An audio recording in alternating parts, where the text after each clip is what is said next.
I want to talk about the common medications that we use, especially in our setting.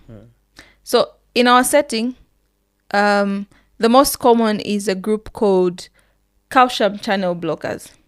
So calcium is important for contracting of the heart and contracting of the blood vessels. So what calcium channel blockers do is that they prevent calcium from going into the cell, meaning they're preventing contraction of the blood vessels and of the heart.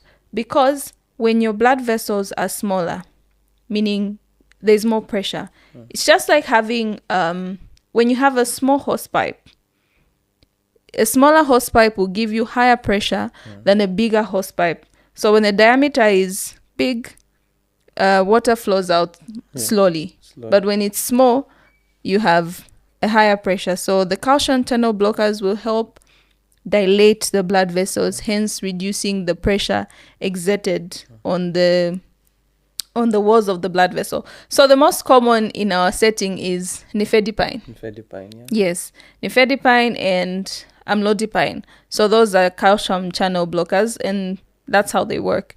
The other common ones that we use are called beta blockers. So beta blockers will lower your heart rate. By that, they're also lowering your blood pressure.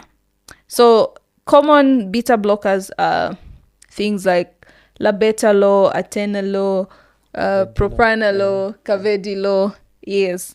Then the other group that I want to talk about is what we call ACE inhibitors, which is angiotensin converting enzyme inhibitors, which prevent this enzyme from forming this angiotensin. So angiotensin will have an effect on the blood vessels of the body, and it causes narrowing. So by preventing the formation of angiotensin, you're preventing the narrowing of blood vessels. So the common one that we use is enalapril. Then we have diuretics. So diuretics are used to, they increase the excretion of water and sodium by the kidneys. So by doing that, you're also reducing the blood pressure. And the common ones are furosemide or Lasix, as people call them. Then you have thiazides like hydrochlorothiazide. Yes. Then the other group that I would like to talk about is angiotensin receptor inhibitors. Yeah, angiotensin 2 receptor inhibitors. So these ones are also preventing the effect of angiotensin on the blood vessels. So angiotensin causes narrowing. If you don't have angiotensin acting on the blood vessel, you won't have the narrowing. So the common one in this group is what's it called again?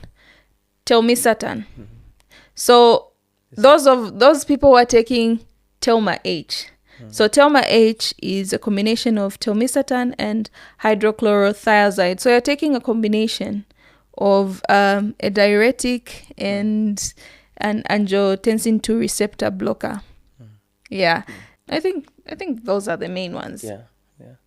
Yeah. So those are the main groups. So some people just take diuretics, and I know some people take what is called moduritic, which is also another combination. So these are the common drugs in our setting, and depending on how you respond, we usually give them in combination. But Africans, we tend to respond well to calcium channel blockers like nifedipine and amlodipine. So we usually start with those, and we add something on like enalapril and other things like beta blockers and come in.